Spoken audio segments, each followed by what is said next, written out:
Majelis Kanjeng Nabi ini Majlisul Hikmah atau Majlisul Ilmi Kanjeng Nabi ini ning selalu pun tapi kegedean ya. Oke. Tak terang lagi, ceplok es apa-apa. Sopang soting wae. Sekali-kali nyoteng lantai menawa payu sapa kok kesoting ngono. Oke, tak terang lagi. Yes. Jadi Abu Yahya Sayyid Muhammad niku nanti dipun tangkleti Majlisul Ilmine Rasulullah iku ning ndi? Nggih, Majlisul Ilmine Rasulullah.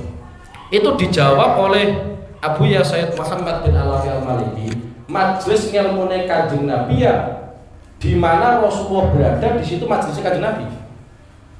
Kenapa bisa demikian? Karena setiap majelis kok ning kono ana Kanjeng Nabi, iku mesti nggawa ilmu. Nggih, mesti nggawa ilmu. Mbok iku ning gone dalan, mbok iku ning gone kamar, mbok iku ning gone dalem, apa meneh ning gone masjid. Nggih, iku mesti nek ning kono kok ana Kanjeng Nabi, mesti ana ilmu yang tersalurkan. Lagi pentingnya ya.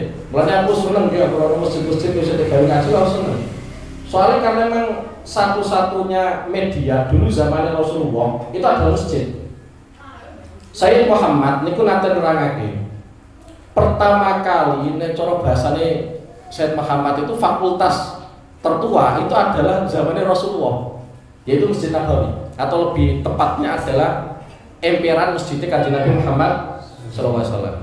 Karena di situ Rasulullah fokus mengajarkan ilmu, meskipun setiap detik dalam kehidupan Rasulullah itu nggawa ilmu.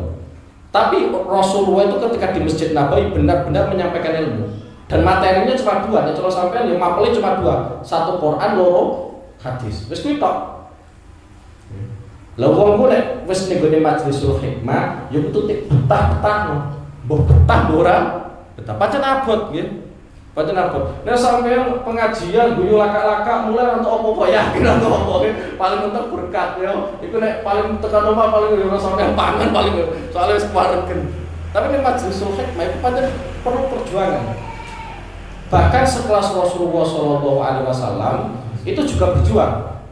Jadi Majlisul Hikmah itu bukan sampeyan posisi ini jadi murid boten, tapi seorang guru pun demikian. Kanjeng Nabi pun sampai dawuh Allah Subhanahu wa taala, wasbir nafsaka ma'al ladzina yaquna rabbahum bil ghadati wal asyi. Muhammad awakmu sabar nek kumpul karo wong-wong sing ning kono ngaji karo sampeyan. Nggih. Kenapa kok sampai dawuh Allah Subhanahu wa taala kaya ngono? Karena gini, sing ngaji ning gone Kanjeng Nabi iku rata-rata fakir. Nggih, rata-rata fakir. Aja sampeyan bayar bar saiki wis mewah saiki nggih. Kira-kira mulai ngaji ngono mangane. Lah nggih, mulai go berkah nggih. Yo, ngene lanjut rene yo. Jadi padahal dikon sabar. Karena gini nggih, kadang wong kumpul karo wong fakir untuk perkembangan ilmu, perkembangan pendidikan apa ngejone kangelan. Dan itu diantara yang paling diantisipasi oleh Allah Subhanahu wa taala ketika Kanjeng Nabi mulang ning gone sahabat-sahabat sing rata-rata apa fakir. Jadi Kanjeng Nabi pun tek dawuh Allah Subhanahu wa taala wasbir nafsaka ma'al ladzina yaquna rabbahum bil ghadati wal asyi. Padahal sahabat Kanjeng Nabi itu fakir. Lho istiqomah angel lho istiqomah. Permintaan ulon kiai permintaan ulon. Kok iso istiqomah wis keren ya. Kok berarti udah. Yes. Mulane akeh sing tak tolak gara-gara kene kok kiai kok diatur apa. Jadi tajid fi tariqika wa fi tarika fi baitika. Jadi aku pengen nerangno kaitan karo Kanjeng Nabi. Jadi setiap majelis kok niku ana Kanjeng Nabi mesti gongel. Nggih, dari gerakan Rasulullah, nggih, dari akhlak Rasulullah, semuanya itu membawa ini. Contoh diantaranya Kanjeng Nabi ku nate jenenge Nabi ku dolan-dolan ning pasar iki tau nggih, keliling. Pantes boten blonjo, sengaja boten apa? Boten blonjo. Kemudian ketika ning gone pasar bersama para sahabat, itu ternyata Kanjeng Nabi menjumpai ono batang cempe. Batang cempe ku elek. Cara kupinge mawon ku cilik. Jadi ya cempe ora berkualitas lho. Cempe berkualitas. Terus nek didingi kalian Kanjeng Nabi. Ketika nek didingi kalian Kanjeng Nabi dawuh, piye umpama sampeyan kon tuku iki gelem boten? Ya Kanjeng Nabi dawuh niku apa? sahabat, umpama sampeyan kabeh kon tuku cempe iki, batang cempe iki, gelem napa boten? Tek jawab kalian para sahabat, aja kon tuku Kanjeng Nabi. Umpama diwehi ora gelem. Karena kira-kira umpama urip tek rumah iku jelas ora berkualitas. Pegel rumah ini tapi tek doloran ora regane. Lah kemudian Kanjeng Nabi ngendikano wa kadzalika ad-dunya. Begitu pula dunya. Ad-dunya jifa. Dunya kuwi koyo dening bangkai. Itu berawal ketika Kanjeng Nabi menyaksikan ono bangkai ini cempe kualitasnya elek. Itu diantara salah satu sistem pendidikan Kanjeng Nabi dengan sahabat. Jadi tek dudono koyo dening bangkai ini cempe kemudian tek analogkan nggih, tek kiasno ning gone kaitane karo apa? Dunya, nggih. Ad-dunya jifa nggih. Dan masih banyak yang lainnya ya. Sing jelas Majlisul Hikmah itu iso sampean temoni ning gone dalane sampean, ning omahe sampean, ning gone kamare sampean. Mulai di antara pesene guruku nggih, wis pokoke tak eling-eling nggih. Ya sampean lakon wae nggih, sampean lakon nggih. Di antara dawuh guruku Mbah Ubab nggih, putrane Mbah Mun niku nate dawuh kadang keluarga kuwi angel openane iku gara-gara jarang tegawe dikir. Ya dikir apa wae, terserah sampean dikir subhanallah atau dikir saiki wae selawatan ya selawatan ya. Ya selawatan. Ora kudu selawatan rame-rame terus go gendera barang ora usah. Ora ngomong apa mencolok-mencolok dhewe. Ya ora usah disebut sampean apa bacaan selawat. Nggih. Kenapa kok bisa demikian? Karena ngene ya. Kanjeng Nabi nanti ngendikake la taj'alu buyutakum maqabir. Ojo sampai omahe sampean ku koyo dening kuburan. Artinya apa? Omah blas ora tau tegawe zikir. Nggih. Tegawe maca Quran ya ora tau, tegawe selawatan ya ora tau, tegawe zikir ya ora tau. Apa meneh maca kitab ya malah kangelan ya. Kangelan. Malah umat tegawe base camp rasan-rasan kan ya innalillahi tenanan. Ya kowe gawe zikir, saiki kudu apa? Gawe zikir. Mulane di antara syariat Kanjeng Nabi Muhammad sallallahu alaihi wasallam, salat sunnah itu sing paling apik ning omah, ora ning masjid. Ora nang musala tapi ning omah. Semisal sampean arep nglakoni ba'diyah maghrib, iku sing apik ning omah. Aja ning gone masjid utawa aja ning gone musala. Semono uga di antarane umpama sampean arep qobliyah dhuhur di antarane nggih. Ya sampean ning gone omah wae, aja ning gone masjid. Contoh meneh di antarane umpama sampean arep tahajud ning omah wae, ora usah rame-rame ning gone masjid, malah go bungkusan barang. Bungkusan di sini rokok barang lah, makan di mana repot. Pokoknya sih jelas sholat sunnah itu apike di gone omah. Tujuannya Kanjeng Nabi diantaranya adalah supaya omahe wong Islam itu ojo sampai koyo kuburan, sepi ora ana pikiran blas. Kecuali dalam kondisi kayak gini. Nek sampean kok sholat sunnah ning gone omah, potensinya aras-arasen. Kadang kan ono wong model kayak gini. Bar semi wakai yo wakai ono sing aku bareng yo. Semisal bar salat Jumatan terus sampean mulai. Iku akhirnya kan orang nyekel tasbih atau orang nyekel sajadah kan boten, malah nyekel HP. Bareng nyekel HP katanya tertarik lebih menarik HP daripada nopo sholat. Lah kalau kondisinya seperti itu dijelaskan oleh para ulama, lo ya sampean sholat sunnah meskipun nggone masjid nggih. Lah ini kondisi-kondisi tertentu, tapi yang jelas hukum asli sholat sunnah kuwi sing apik ning gone omah. Kecuali kaya dene kasusnya sholat tarawih pancen disunahkan jamaah iku dhewe meneh. Nggih, nek wis kadung tek sunahno jamaah iku sing apik pancen ning gone masjid utawa ning gone musala. Tapi yang tidak disunahkan jamaah iku sing apik ning omah, supaya omah iku yo ono dikire barang, kene ono padange barang lho. Gawe basecamp rasan-rasan, adu kertu lah malah. Peteng tok malah yo. Aku ora nyindir sapa-sapa, fakta kok yo. Lah iku kudu nek tobat lah kira-kira. Ya nek gawe dolanan iki ora apa-apa tekan yang ora judi wae. Tapi ya gawe salat barang yo. Kena ya ora apa-apa. Terus iki sing paling penting ya, karena iki waktu kita nggih. Fala yafut kal majlis walau kum ta'ala maksiat. Majlis hikmah iku aja sampai sampean tinggalno, aja sampai ucul meskipun kondisi kita sedang dalam kondisi maksiat. Eling-eling ya. Dadi umpama kita cara gampang, kadang wong perasaane kan aku ini kan sudah berlumuran dosa, arep marang masjid sungkan. Nek cara ngilmune ulama mboten ngoten. Ngilmune ulama iku aja sawang sampean. Tapi sawangan majelis kuwi. Karena majelis itu terbuka untuk siapapun. Coba sampai bayangno koyo masjid. Tidak ada syaratnya kemudian wong sing mlebu masjid kudu kiai, ono hane barang. Hantu Bu Haji ya. Kan enggak ada syaratnya seperti itu. Bahkan kalau zamannya Kanjeng Nabi wong kafir kan mlebu. Supaya apa? Di antara tujuannya supaya orang kafir itu mendengarkan ajaran-ajaran Quran. Jadi tidak ada syaratnya kemudian sing mlebu masjid kudu wong soleh, kudu sing kopiah putih kan boten. Jadi nek sampeyan merasa bahwa melakukan maksiat, kira-kira awake kok kebelet dosa, aja sawang awake sampeyan, tapi sawangen bahwa majelis itu terbuka untuk siapapun. Bahkan wali wedok ingkang asmanipun Rabi'ah Adawiyah ketika menggambarkan pintunya Allah itu terbuka untuk siapapun. Sehingga ketika ada wali lanang supaya kula asmane ya, ketika beliau komentar, wong kuwi mestine notok pintunya Allah Subhanahu wa taala. Ikuti komentar Rabi'ah Adawiyah. Oh, kok notok barang, wong pintunya Allah itu senantiasa terbuka, nggih. Mulane cara ngilmune ulama, ketika kita dalam kondisi maksiat, kemudian contoh ngerti masjid. Ojo sampai nih gini atine kita kemudian punya bayangan lo mlebu masjid lawak wis kotor kabeh. Ojo nyawang awake sampean, tapi sampean sawang bahwa masjid itu adalah rumah Allah yang terbuka untuk siapapun. Mulai di antara sistem yang dilakukan Rasulullah pun demikian. Nggih. Contoh ya di antara nggih. Ono wong sahabat, banyak sahabat ya, banyak sahabat. Ini sahabat itu yo nek secara perilaku sosial orang mesti apik kabeh, kadang yo nuwakal bareng. Ya, kadang nakal, wis jujur-jujuran pokoknya. Engko nang sampean bayang terus sahabat itu soleh kabeh mboten. Tapi sing jelas sahabat itu jaminane swarga ngono lho. Nggih. Tapi dalam kehidupan sosial kadang ya kriminal, kadang apa? Kriminal. Ono sahabat kuwi dalam tanda kutip kriminal.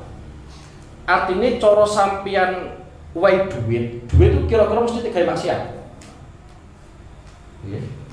Tapi ketika sahabat itu meminta kepada Rasulullah Shallallahu Alaihi Wasallam, ternyata tetap Rasulullah memberi.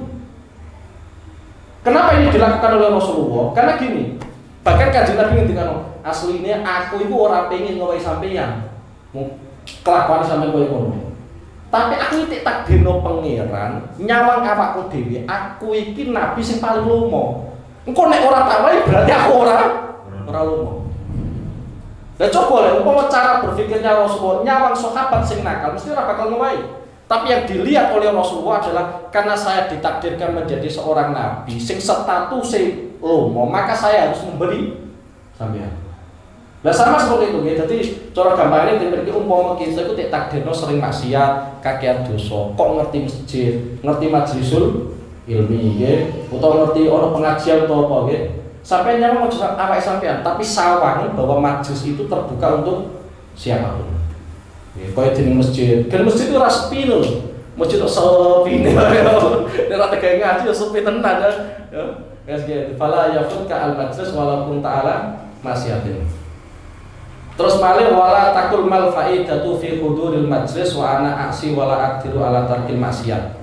Ojo sampai sampean duweni unen-unen duweni omongan faedah ya apa aku nekani majlisul hikmah. Wong aku ya tetep maksiat. Ora iso ninggalno maksiat. Nah, kita kan kadang ngono nggih. Lha aku nekan bareng, sesuk yo maksiat meneh wae. Yo sesuk yo main kartu meneh wae. Sesuk yo ngombe toak meneh kira-kira koyo ngono. Yo wek-wek nek kira-kira. Tapi tek berkali-kali Ibnu Athaillah Sakandari bal ala rami ayyamia fa illam ya'khudil al-yaum ya'khud godan. Dadi mentale wong sing golek keapian iku mestine koyo wong latihan manah. Wong latihan manah iku kira-kira nek dina iki kok ora tepat sasaran, mungkin sesuk tepat sasaran.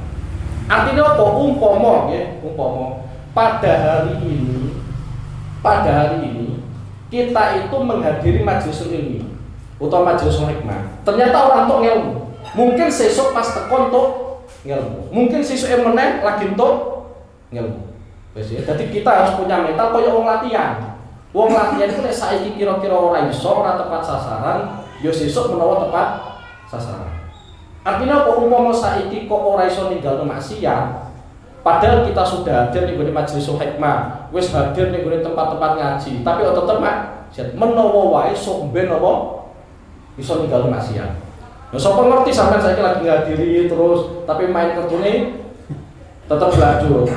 Lah sapa ngerti pas arep kapundhut ternyata tobat. Nggih wonten nggih. Di antara malih kula nate maos nggih. Sejarah Al-Alim Syekh Ahmad Maisur. Ahmad Maisur niku muridnya Basim. Nggih, muridnya Basim. Beliau niku gadai pemikiran, gadai mazhab rokok itu haram. Tapi piyambake rokok. Iya. Tapi sampai merasa melu mazhab iki abot.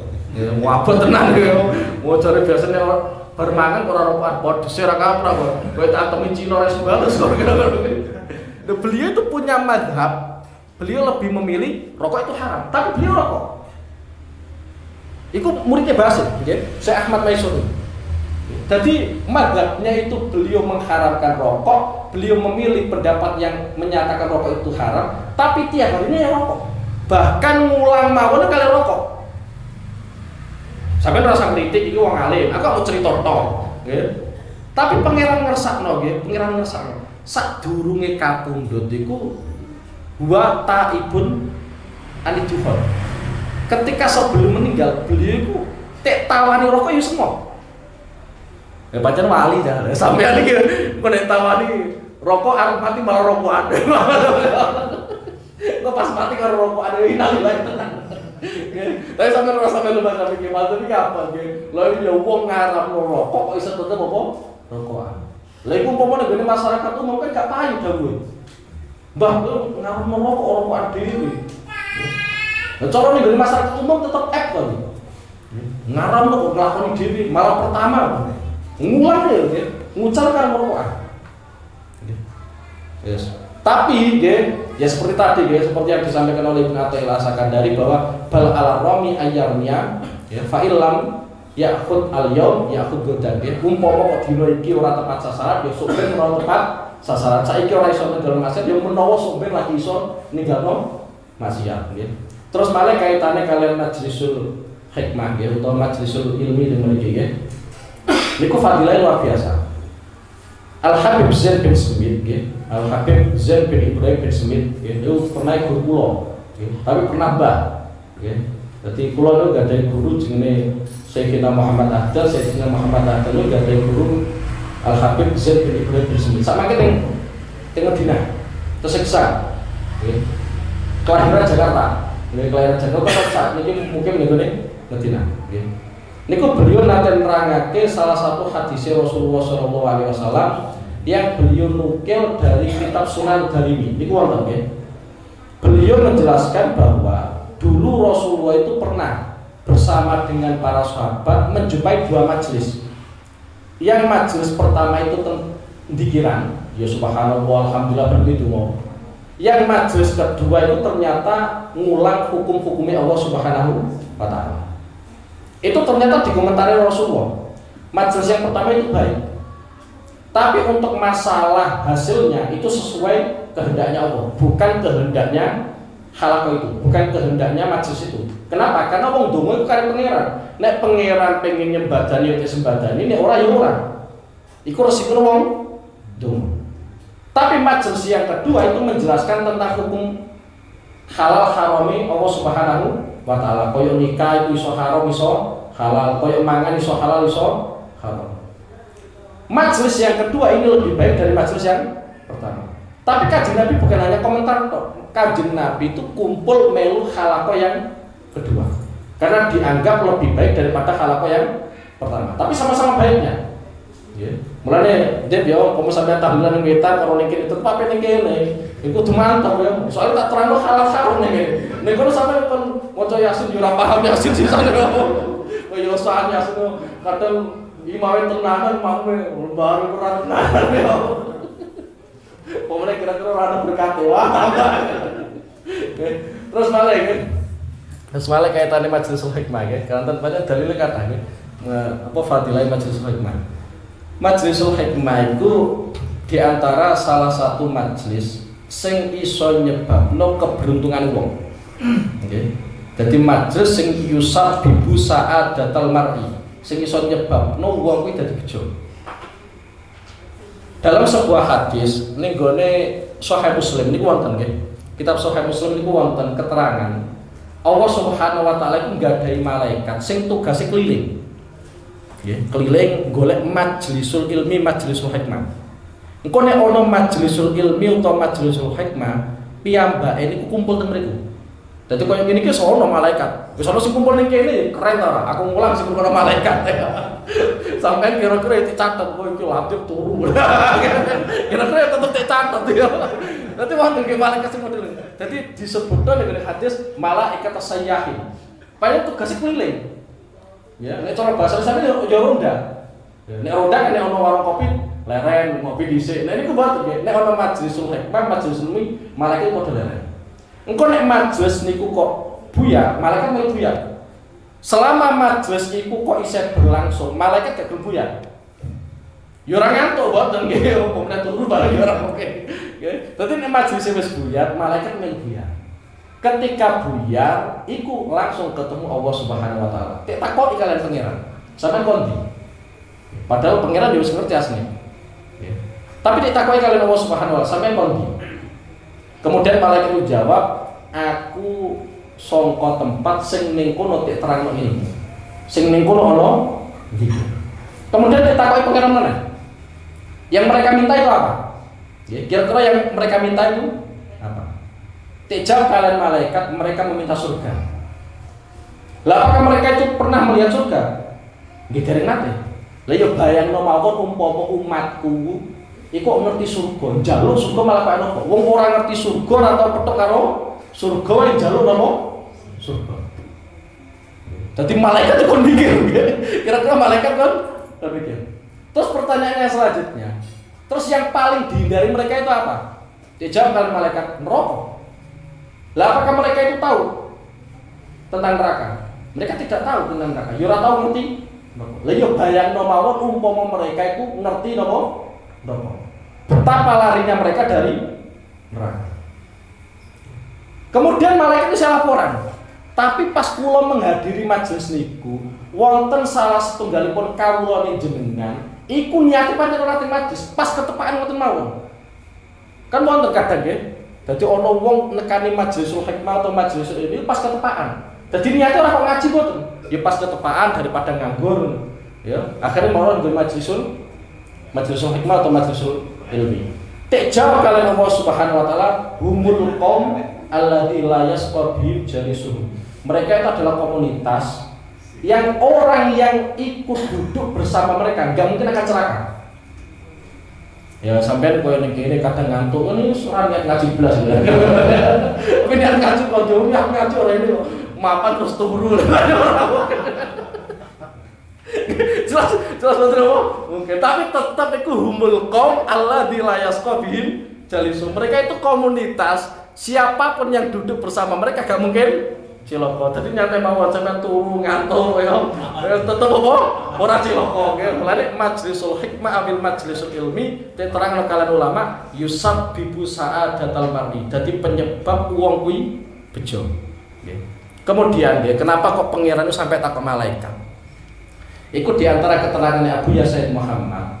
Iku pangeran pengen ngetokno betapa banggane Allah ning gone umate Kanjeng Nabi Muhammad sallallahu alaihi wasallam.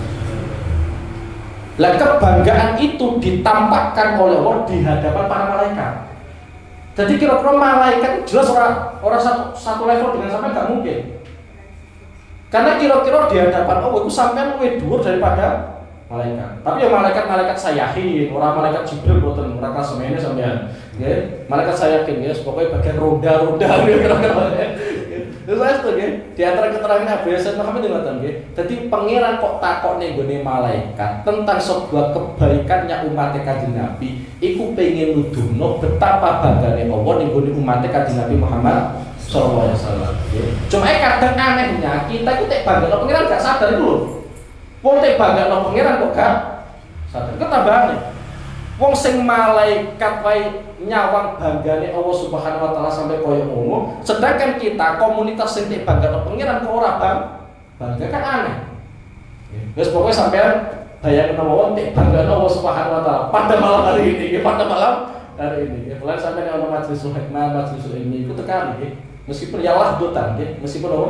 Lahdotan nggih. Ya cara gampangane 1 detik utawa 2 detik, 1 menit, 2 menit. Mulane aku seneng ya, selawatan karo habaib itu seneng aku.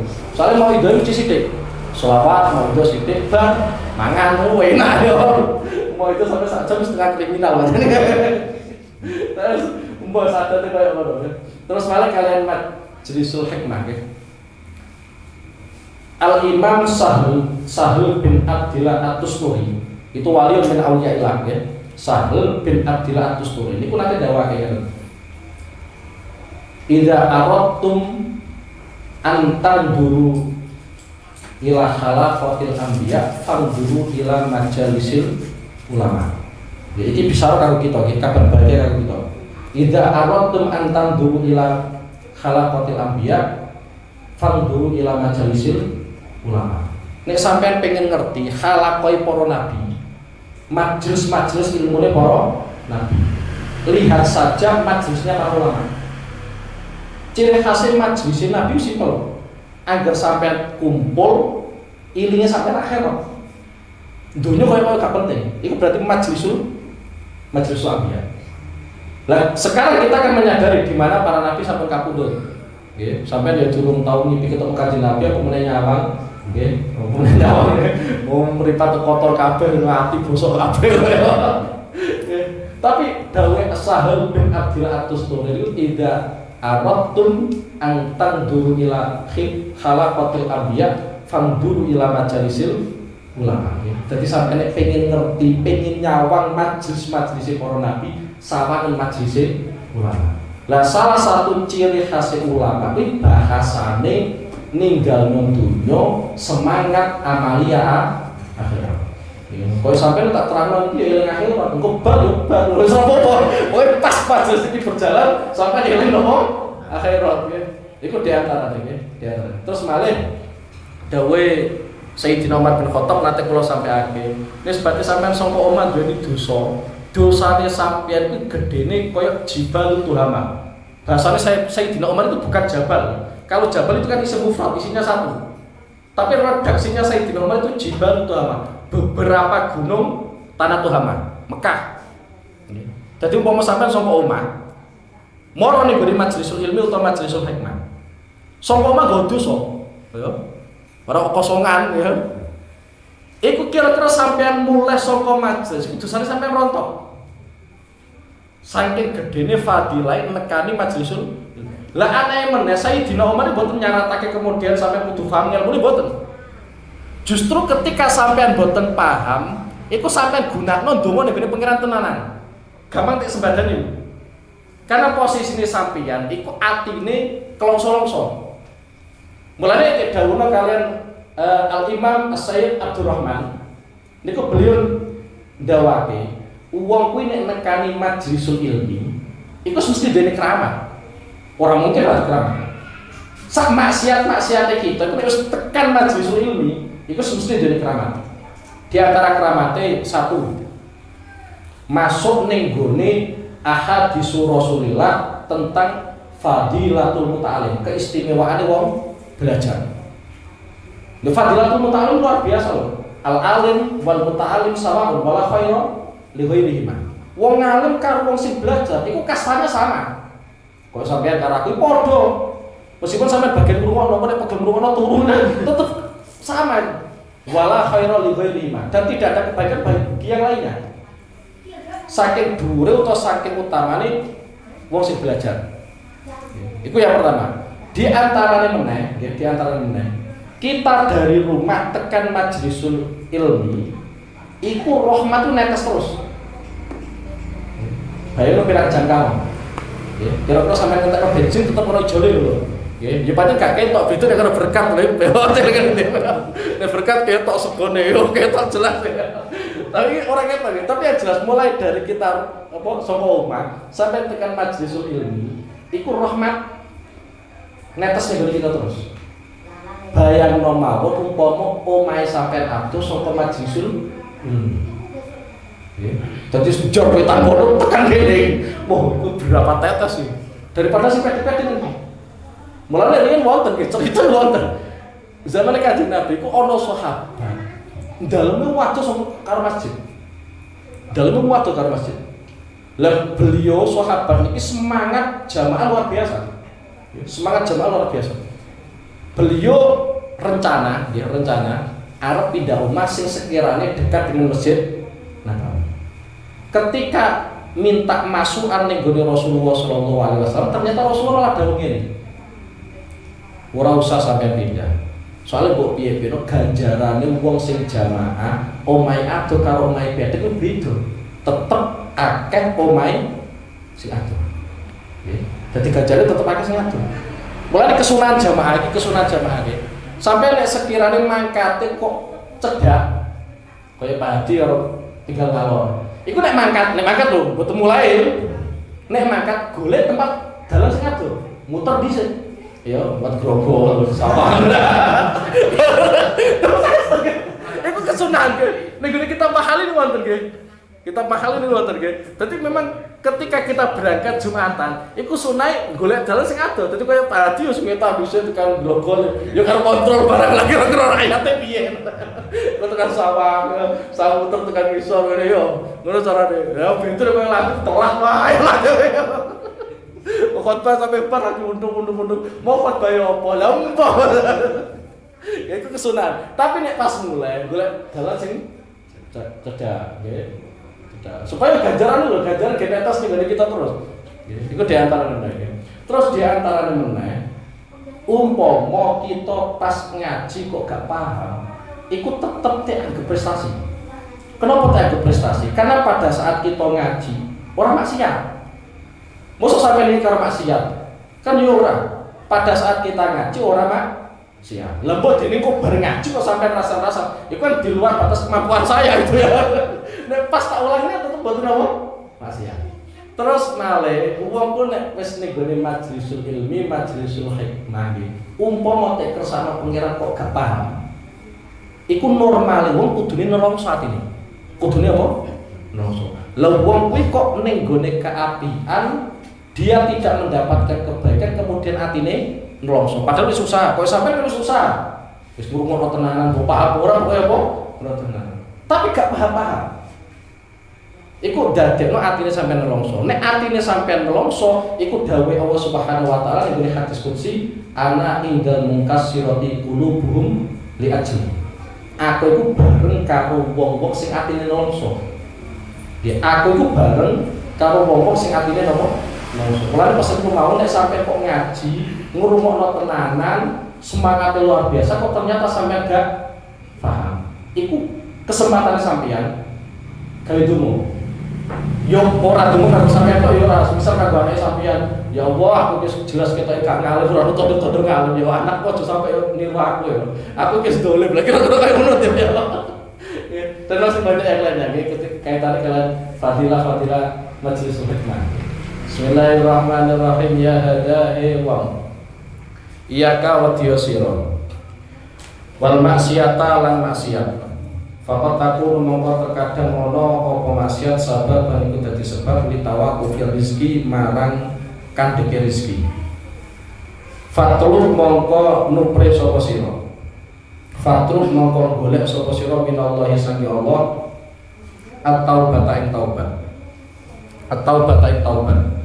Fa'in kurbilan mongko lamun den tampa kula apa taubat ya zahir. Wa illa lan lamun ora den tampa fastagis mongko jaluk pitulung sapa sira billahi lan Allah. Wa qul lan ucap sapa sira rabbana zalamna anfusana wa illam taghfir lana wa tarhamna lanakunanna minal khasirin. Rabbana du pengiran kita zalamna dolim sapa kita. Dolimi anfusana ing pira-pira awak dhewe kita wa illam taghfir lan lamun ora nyepura sapa sira sapa panjenengan lan marang kita wa tarham lan boten memberikan rahmat panjenengan lan kita lan aku nanna yektine ana temen sapa kita minal khosirina iku setengah saking pira-pira wong kang rugi. Podhe niki kaitane asarul maksiat utawa efek negatif saka maksiat. Teng mriki sampeyan kabeh dipeseni ya hada ya kawal maksiat. Maksiat iku kudu diusahani untuk ditinggalkan. Yes. Pokoknya diusahakan untuk ditinggalkan. Meskipun aku bolak-balik ngomong, meskipun kita untuk jatah maksiat, tapi diusahani untuk ditinggalkan. Kenapa faqat takunu sababan litawaqufir rizki? Karena maksiat itu iso nyebabno rezekine sampeyan iki gak lancar. Rezeki dalam artian teng mriki, rezeki sing apik. Nggih, rezeki sing saya ora kok kemudian rezeki umumnya rezeki mboten nggih. Dadi maksiat itu iso nyebabno rezeki apik kanggo kita tek pending pangeran. Iku gara-gara maksiat kita. Sing jelas maksiat itu nggawa efek negatif fit dunia yang nggawa apa meneh sampai ning akhirat. Lah di antara yang diterangkan beliau teng mriki kaitannya kalian rezeki. Sing jelas ngeten nggih iki tak jelasno kaitannya kalian rezeki. Rezeki itu adalah kullu man tafa'a bihi al-khalqu. Segala apapun yang dimanfaatkan oleh makhluk itu namanya rezeki. Koyok baju ini ya rezeki, koyok jenis kopi ini rezeki, koyok jenis sarung, sandal, sepeda, semuanya itu rezeki. Bahkan sampai dia dibujuk ya rezeki. Sampai dia anak ya rezeki. Anak sampai sehat, sampai ayam itu juga rezeki. Bahkan umpama ono wong kok kebiasaan nyolong pitik wong itu ya rezeki. Karena itu bopi apa dimanfaatno. Ya bopi apa? Dimanfaatno. Mulane sampai ning gone keterangane madzhab Ahlussunnah wal Jamaah, ana wong kuwi duweni atau memiliki tapi tidak menjadi rezekinya. Semisal kayak aku duweni pitik. Pitik itu milikku.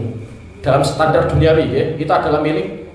Tapi nek colong tonggoku, akhirnya tek bakar tonggoku, tek pangan tonggoku. Iku rezekine tonggoku.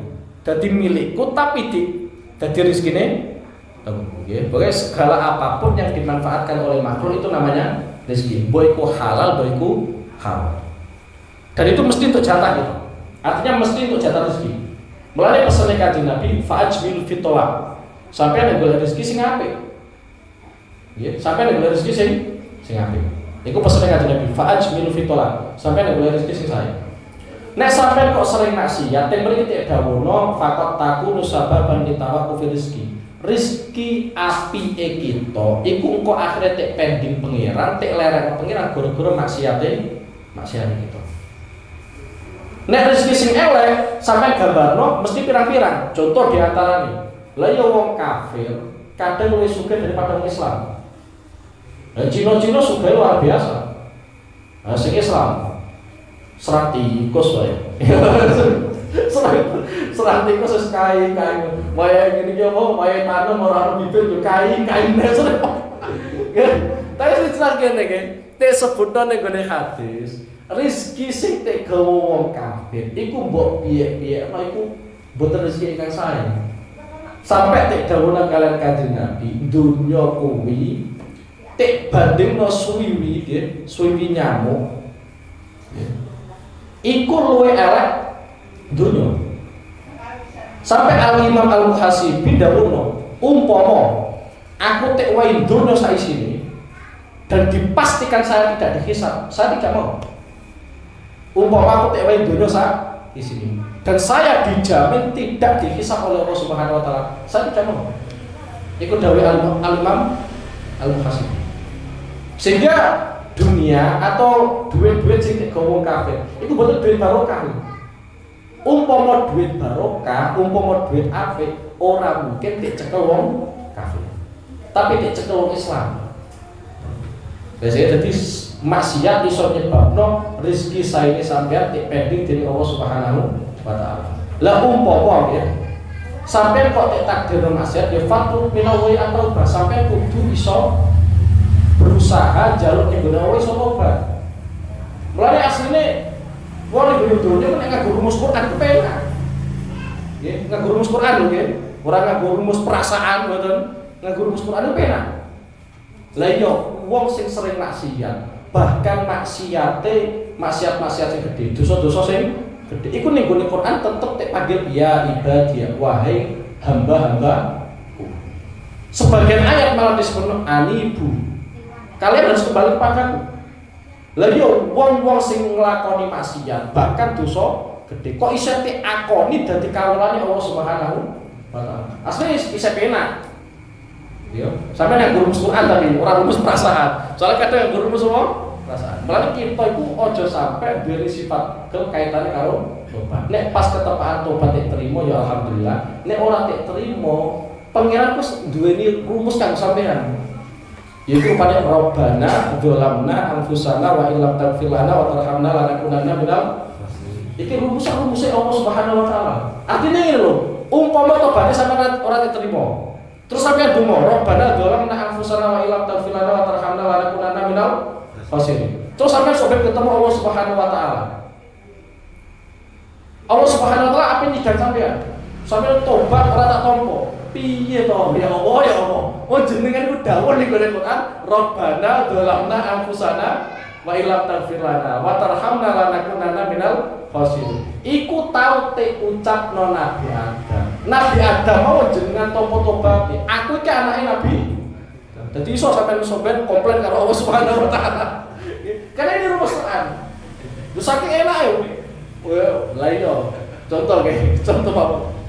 Wong sing sae yo difasilitasi Quran. Wong sing kriminal tetep difasilitasi Quran. Bahkan apa meneh nek sampeyan nggo standar hadis. Standar hadis itu kanjeng Nabi nate dawake syafaati li ahlil kabair. Syafaati li ahlil kabair. Syafaat itu kanggo wong-wong sing nglakoni dosa gedhe. Dosa cilik ganti selesai dhewe. Syafaat itu kanggo wong sing nglakoni napa? Dosa gedhe.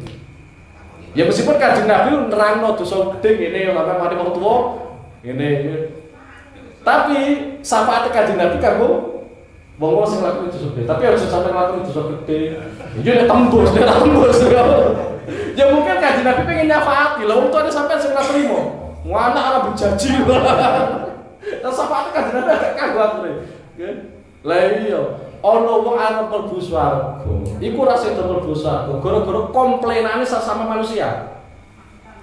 Al-Imam Muhammad Al-Jurdani iku nate nerangake ngeten nggih, kaitane beliau membahas aborsi. Nggih, beliau membahas aborsi. Dadi umpama ana bocah wedok hamil. Nggih, ya jelas hamil. Kemudian diaborsi. Ya setelah diaborsi kemudian mati bayi. Ya, bayi dikubur. Iku sampeyan ning akhirat nuntut. Al-Imam Muhammad Al-Jurdani niku nerangno ngeten nggih. Dadi sampeyan niku ana cerita wong wedok cara ketetepane ndelok ngamale kuwi mlebu swarga.